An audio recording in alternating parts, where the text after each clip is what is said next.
성벽 역사가 52일 만인 엘루롤 25일에 끝남에. 자, 예루살렘 성벽 공사가 52일 만에 마쳤다, 이런 말입니다. 자, 엘루롤은 6월입니다. 6월 25일 종교력이고요. 지금 태양력으로 말하면 딱 이때 정도 됩니다. 9월 10일 정도. 그리고 역사적으로 보면은 주전 약 444년 정도 된다고 할 수 있겠습니다. 자, 여러분, 예루살렘 성벽이 52일 만에 이렇게 재건되었다는 것은 기적입니다.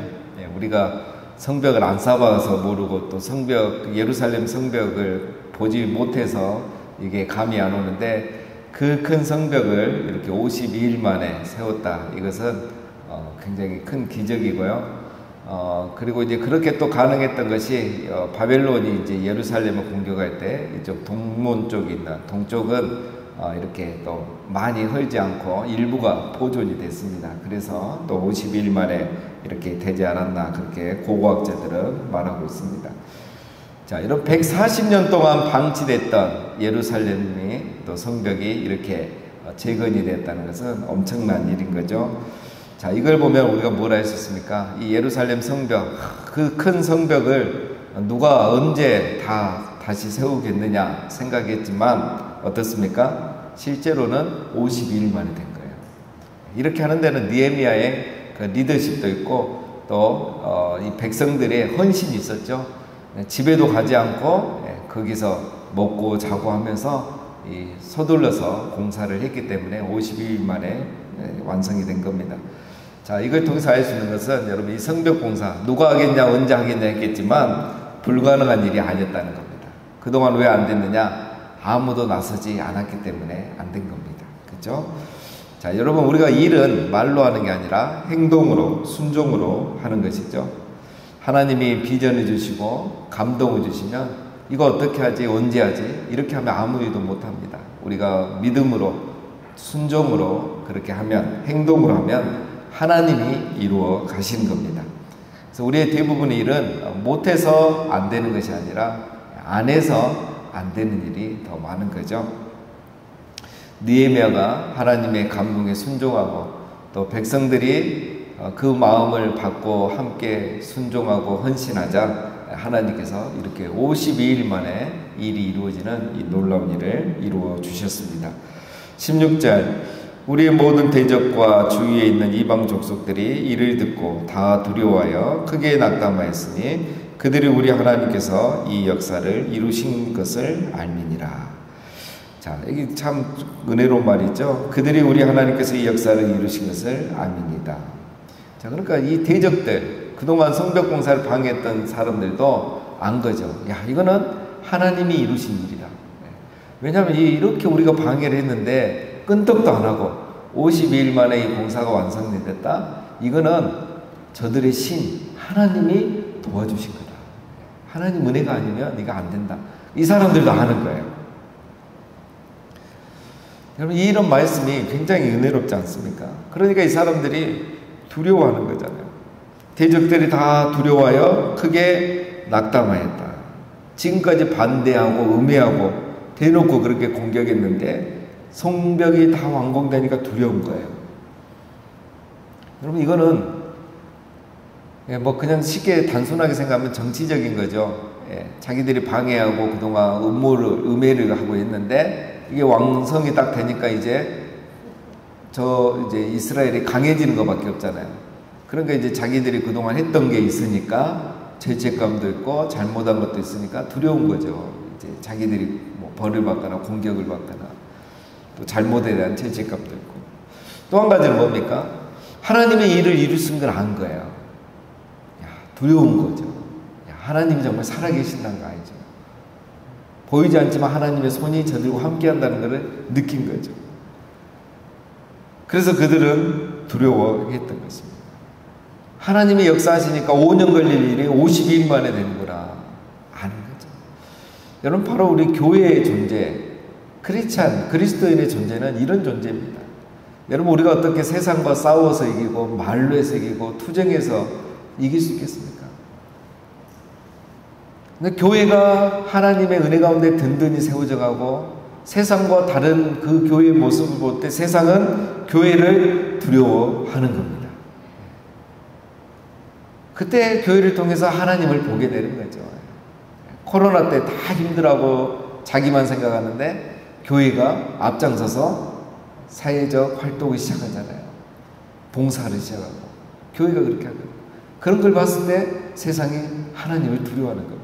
그래서 우리가 싸워서 말로 해서 세상을 두려워하게 하는 게 아니고 이렇게 하나님의 역사를 이름으로 세상이 그걸 통해서 하나님을 보게 되고 하나님을 두려워하게 되는 것입니다. 오늘 유다 백성들이 그렇게 된 거죠. 자, 17절. 또한 그때 유다의 귀족들이 여러 번 도비아에게 편지하였고 도비아의 편지도 그들에게 이르렀으니. 자, 그때란 말은 이제 성벽 공사가 완공된 이유를 말하죠. 성벽 공사가 완공됐는데도 대적들이 계속 느헤미야를 공격합니다. 물론 대부분의 이제 나라들과 사람들은 두려워했지만 포기하지 않는 사람이 있었죠. 도비아입니다. 이 도비아가 계속 이스라엘을 공격을 하는 거죠. 어떻게 합니까? 이번에는 유다의 귀족들과 도비아가 내통을 하는 거예요. 도비아는 귀족들에게 힘을 입어서 느헤미야에게 계속 편지를 보내는 겁니다. 지금도. 그러면서 계속 느헤미야를 협박하는 거죠. 그렇게 할 수 있는 이유가 있습니다. 18절에 보면 도비아는 아라의 아들 스가냐의 사이가 되었고 도비아의 아들 요난도 베레가의 아들 무슬람의 딸을 아내로 맞이하였으므로 유다에서 그와 동맹한 자가 많습니다. 그럼 도비아가 이렇게 못된 사람이고 알면도 귀족들 중에 이렇게 결혼을 하고 자녀들 결혼을 시키면서 이렇게 친인척인 사람들이 많은 거예요. 그래서 이 도비아와 이스라엘 귀족, 유다 귀족들 중에 정치, 경제적으로 동맹을 맺고 있는 거예요.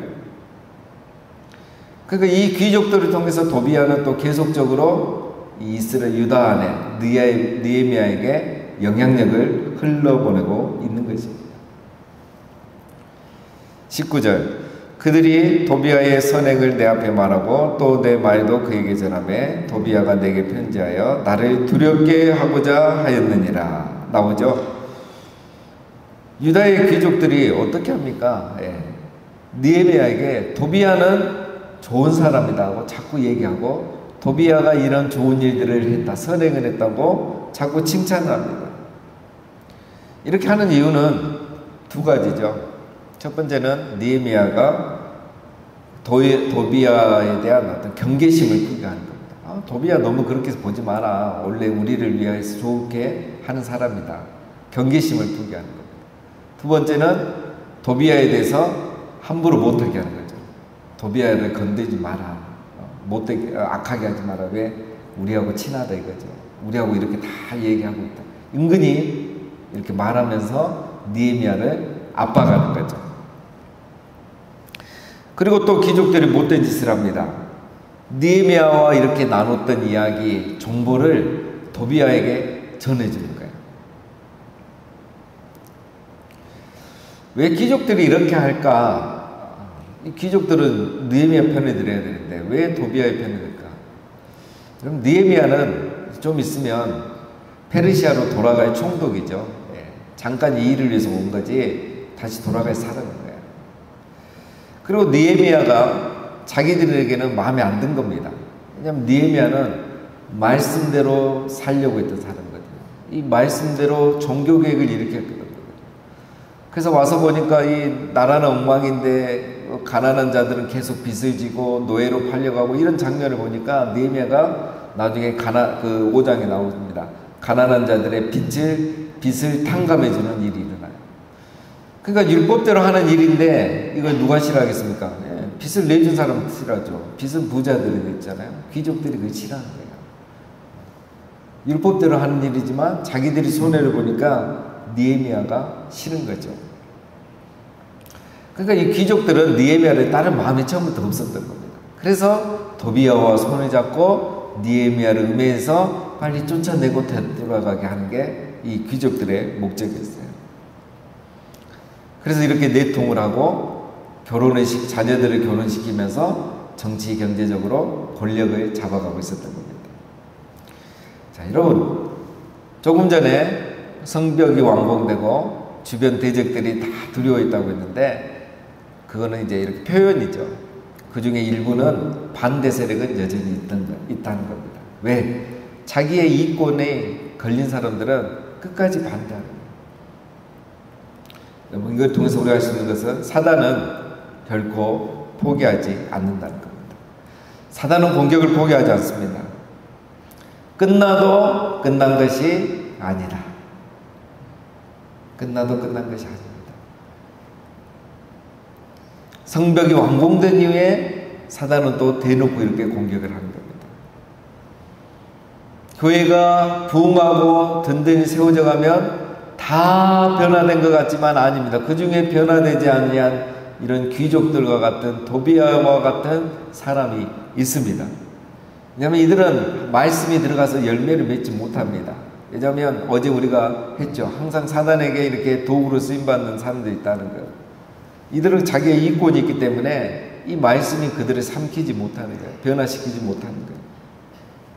그래서 항상 사단은 그들을 통해서 공격합니다. 교회 안에 혼란을 가져올 수 있습니다.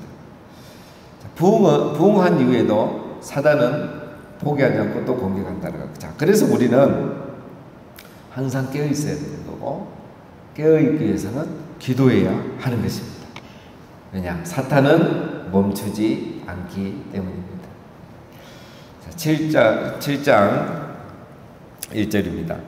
성벽이 건축됨에 문짝을 달고 문지기와 노래하는 자들과 레위 사람들을 세운 후에 네아우 하나니와 영문의 관원 하나냐가 함께 예루살렘을 다스리게 하였는데, 하나냐는 충성스러운 사람이요 하나님을 경외함이 무리 중에서 뛰어난 자라. 자, 이제 성벽 문사가 다 완성됐다고 그랬죠. 자, 성벽이 완성이 됐고, 이제 그 다음에 건축할 게 뭡니까? 이제 문을 만들고 문짝을 다는 거죠. 예루살렘 이제 성이 있으면 사람들이 왔다 갔다 해야 되잖아요. 근데 성문이 이제 하나만 있는 건 아니고, 뭐 동문도 있고, 북문도 있고, 양문도 있고, 미문도 있고, 보면 성경에 이름이 많이 나오잖아요. 그런 문들이 많습니다. 그래서 이 문들을, 이제 문짝을 다는 일을 하고, 자, 그 다음에 이제 뭐랍니까? 이 문을 지키는 문지기, 그 다음 노래하는 자들, 레위 사람들을 세우는 거예요. 그 경비들을 세우고 또 예배할 사람들을 세우는 겁니다. 그리고 또 이제 리더를 세우죠. 네아와 하나니와 또 영문의 관원 하나냐. 자, 하나니에 대해서는 말이 나오지 않습니다. 이거는 이미 다 그들 사이에는 알고 있는 사람인 것 같습니다. 느헤미야의 형제로 이렇게 알려져 있고요. 하나냐는 충성되고 하나님을 경외하는 신앙이 남다른 사람이죠. 무리 중에 뛰어난 사람. 다 알고 존경하는 사람이 하나냐죠. 그래서 이들을 이제 통해서 예루살렘을 이제 다스리게 하는 거죠. 이제 성벽이 딱 됐기 때문에 이 정식적인 이렇게 하나의 성이 완성됐잖아요. 이제 나라가 된 거잖아요. 이제 그걸 다스려야 되는 거죠. 그래서 이제 구체적인 지시를 하는 겁니다. 그러면서 뭐라고 하죠? 3절에 내가 그들에게 이르기를 해가 높이 뜨기 전에는 예루살렘 성문을 열지 말고 아직 파수할 때 곧 문을 닫고 빗장을 지르며 또 예루살렘 주민이 각각 자기가 지키는 곳에서 파수하되 자기 집 맞은편을 지키게 하라 하였느니. 자, 지침을 줍니다. 자, 이 사람들을 세우고 그들에게 뭘 지시합니까? 해가 높이 뜨기 전에는 성문을 열지 말라는 거예요. 해가 아침에 이렇게 해가 떠오를 때 성문을 열지 말라는 거죠. 왜냐? 적들이 숨어 있다가 매복에 있다가 성문이 열 때 공격이 올 수 있잖아요. 그러니까 해가 완전히 뜨면 이제 다 보이면 확인을 하고 문을 열어라. 그 다음에 또 언제 다 들어갑니까? 그 해가 정오에 뜨면 이제 해가 가장 더울 때 그때 정오가 되면 이제 닫으라는 겁니다. 이제 닫았다 또 열겠죠. 나중에 이거는. 자, 왜냐하면 이 정오에는 이제 그 당시에는 이렇게 오침을 많이 하니까 또 가장 무방비 상태예요. 그래서 그때도 이제 닫았다가 이제 다시 열라 이런 뜻입니다. 그 다음에 이제 중요한 게 있습니다. 그 뒤에 보면은 예루살렘 주민이 각각 자기가 지키는 곳에서 파수하되 자기 집 맞은편을 지키게 하라 하였느니. 자, 성벽이 있는데 아직 여러분 인구가 충분하진 않죠. 그래서 누가 이 성벽을 다 지켜야 되느냐? 백성들이 각자가 지켜야 되는 거예요. 조금 전에 이제 지켜야 될 사람들도 세웠고 성문을 지키는 거고, 그 다음에 성벽은 누가 지키냐면 자기가 사는 그 앞에 있는 성벽은 자기가 지키라는 거예요. 그러니까 뭐 24시간 이렇게 쓰는 건 아니겠지만 그 성벽을 지키면서 적이 오는지 안 오는지, 또 성벽 이상 없는지, 여기 뭐 뚫리질 않았는지, 이런 경계를 하라는 겁니다. 자기가 사는 곳은 자기가 하라, 이런 겁니다. 자, 이렇게 해서 성벽을, 이제 성벽 경비도 완벽하게 세웁니다. 자, 4절. 그 성읍은 광대하고 그 주민은 적으며 과업원이 미쳐 건축하지 못하였음이니라. 성읍은 크죠. 예루살렘 성이 큽니다. 근데 아직 주민은 작잖아요. 포로 귀환해 왔어도 다 오지도 않았고, 또 사람들이 아직 성 안에 다 들어온 것도 아니고. 그리고 지금까지 성벽 공사는 이렇게 열심히 해서 50일 만에 완성시켰는데 개인의 집은 아예 세우지 못했다는 거죠. 아직 자기 개인 집들은 다 세우지도 못하고 있는 거예요. 그래서 임시로 지은 집 또 이렇게 하면서 살면서 경계하면서 자기 집을 세워본 겁니다. 그러니까 여러분, 이 사람들이 굉장히 우리로 말하면 그의 나라와 의를 먼저 구하면서 성벽 공사에 힘쓰고 이 성벽을 완공한 이후에 이제 자기의 살 집도 이렇게 세워가는 이런 헌신된 사람들이 있었다는 거예요. 그래서 성벽이 이렇게 50일 만에 완성이 된 겁니다. 자, 오늘 이제 큰 그림으로 다시 정리하고 마치면요. 자, 성벽을 세웠고 성문을 세웠고 그 다음에 뭘 세웁니까? 사람을 세우죠. 문지기를 세우고 경비를 세우고 예배자를 세우고 그리고 여기를 다스릴 두 사람을 세운 겁니다. 자, 여러분, 이게 영적인 원리입니다. 우리는 성벽만 세우면 끝난다고 생각해요. 성벽보다 중요한 게 사람입니다. 성벽도 중요하지만 사람도 중요한 거예요. 예배자가 세워져야 되고 리더가 세워져야 돼요.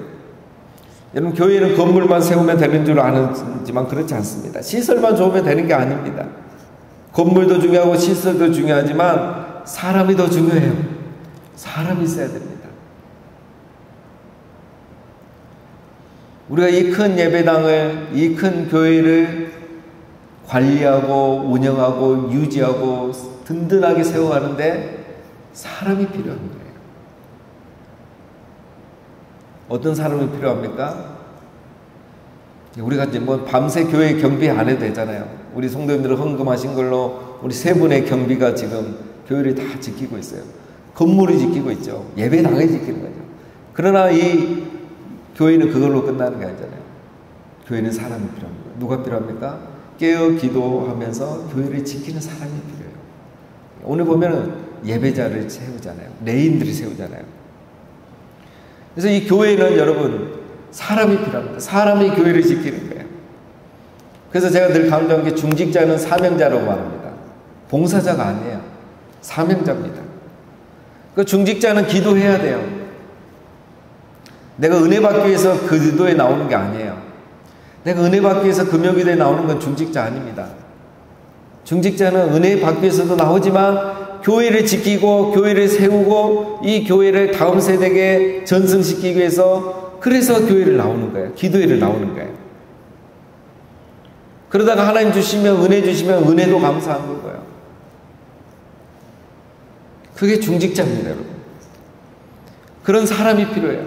내가 헌금을 아무리 많이 해서 예배당 세웠다고 그게 다가 아니에요. 내가 아무리 성벽을 완성시켜도 그게 다가 아닙니다. 지키지 않으면 적이 언제 들어와서 이걸 무너뜨릴지 모릅니다. 느헤미야가 지금 뭐라고 합니까?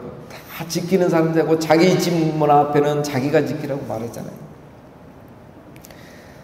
성벽만 우리가 지어서 넘기면 소용이 없습니다. 적이 공격이 오면 다 무너지죠. 우리가 예배당만 지어서 이걸 후손들에게 우리가 할 거 다 했다고 하는 게 아니에요. 우리 은퇴하신 분들이 그렇게 하셨듯이 우리 지금 현재 중직자들, 직분자들은 정말 교회를 지켜야 됩니다. 그래서 이 정말 하나님이 기뻐하신 교회를 우리가 다음 세대에게 물려줘야 되는 거예요. 기도하지 않으면 이 예배를, 교회를 지킬 수 없고 예배당도 지킬 수 없습니다. 지금 세상이 얼마나 급하게 변화해 가고 있는데요. 그래서 우리 재정위원회 당에서 예산 하나하나 줄이기 위해서 지금 엄청난 수고를 합니다. 2050년이 되면 교회 예산의 70%가 50%가 줄어드는 시대가 옵니다, 여러분. 정말 이 중소형 교회들은 그런 위기가 와요. 그래서 그런 일도 우리가 하고 있고, 그 다음에 그거는 이제 우리가 행정적으로 하는 일이고, 정말 우리 교회를 지키는 이런 기도하는 사람이 필요하다는 겁니다. 그래야 우리 교회가 이어지는 겁니다. 그 다음에 두 번째는 끝까지 경계해야 되는 거예요. 사단의 공격은 멈추지 않습니다. 끝날 때까지 끝난 것이 아니라는 거죠. 언제 다시 공격이 올지 모르요. 사람은 연약합니다. 사탄은 항상 우리 사람을 이용해요. 우리 중에 연약한 사람, 인형과 재물을 통해서 그들을 시험에 들게 하고 그들을 통해서 교회를 혼란케 하는 일은 그게 언제든지 일어납니다. 마귀는 언제나 우는 사자처럼 상피자를 찾아다닌다고 했죠. 그래서 경계를 늦추는 순간 마귀는 우리를 유혹해서 자기 일을 이루어가는 거예요. 그래서 우리가 영적인 경계를 절대 늦춰서는 안 됩니다. 그래서 기도하는 사람도 있고 다 이렇게 봉사하는 사람도 있지만 우리 모두가 개개인이 또 말씀과 성령으로 충만해야 돼요. 말씀과 기도 가운데 성령 충만해요. 그래서 우리가 이 마귀의 어떤 유혹과 시험으로부터 내 자신을 지켜야 내가 또 이 교회를 지킬 수가 있는 것입니다. 우리 목교회는 지금까지 이렇게 우리 부모님 세대 또 믿음의 선배님들 세대가 이렇게 교회도 아름답게 크게 이렇게 귀하게 지어서 우리들에게 이렇게 물려주셨습니다. 또 기도하는 교회, 예배하는 교회 이렇게 물려주셨죠. 이제 우리 지금 현재 부모님 세대의 모든 직분자들이 그렇게 해야 됩니다. 그래서 우리가 지금 지난 3년 동안은 여러분 성벽을 세워갔어요. 알게 모르게. 그게 뭐냐면 그 중 하나가 예배입니다. 성벽을 세우고 성문을 세우는 일들을 지금까지 해왔습니다. 이제 앞으로 우리가 또 사람을 세우는 일들에 이렇게 교회가 그쪽 방향으로 갈 겁니다. 그럴 때 여러분 함께 참여해 주시고 정말 우리 교회 충성된 사명자들, 정말 충성된 일꾼들이 이렇게 세워진 일에 참여해 주시고 또 기도해 주시면 감사하겠습니다. 자, 우리 함께 기도하겠습니다.